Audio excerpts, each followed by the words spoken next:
My first memory of pecan pie was from when I was about 10 years old or so. It was at Thanksgiving, and I remember that warm, gooey pecan pie and that delicious cold ice cream just kind of melting together, and it's so delicious.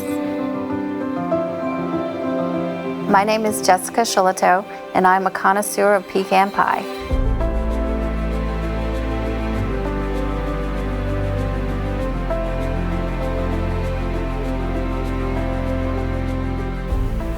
I think the crust is the important part.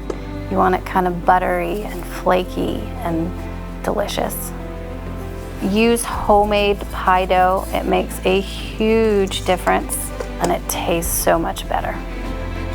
This is ice water because you want to make that butter cold again, because the colder the pie dough, the better it is to work with.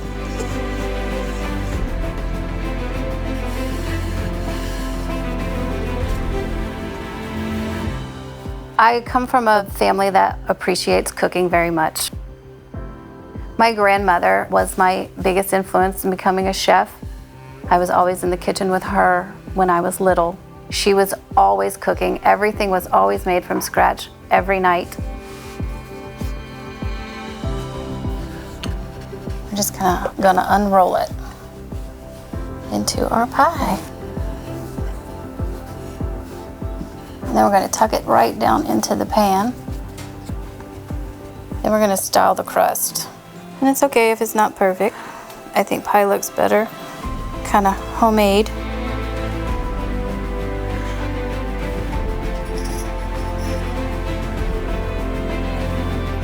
Put our pie in the refrigerator for about 30 minutes.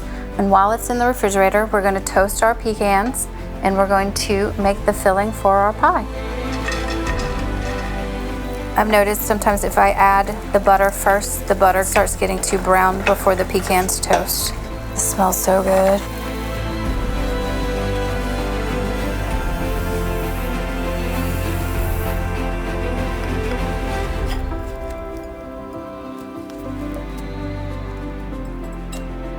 We're going to make sure it's cool to the touch. So we don't want to cook our eggs in our pie. Stir this together a little bit and kind of soften up and dissolve the sugar. It's really easy.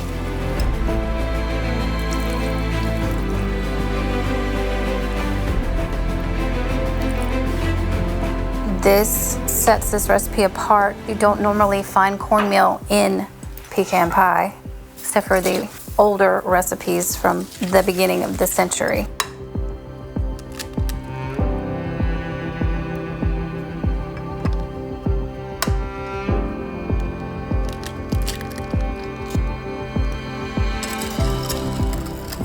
Make sure everything's incorporated.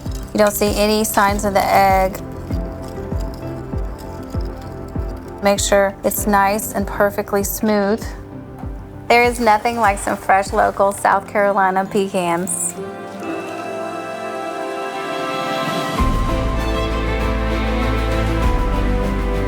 Now the crust is nice and cool, and we're gonna fill it up most of the way. This is totally optional, but I just like to make things a little extra pretty sometimes. They might sink a little bit, but that's okay. It'll still be beautiful because it's pecan pie.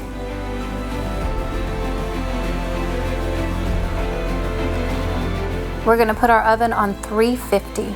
We're gonna start it at 45 minutes. It could be a little bit longer because we doubled the recipe and did a deep dish pie.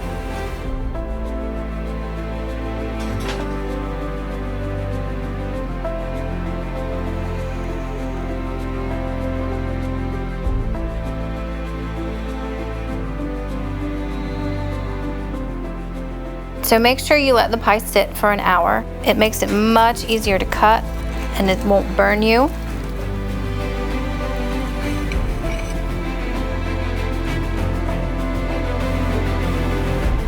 I love it. It's beautiful, and I know it's going to be absolutely delicious. There's a lot to love about the perfect South Carolina pecan pie. See, it's easy as pie.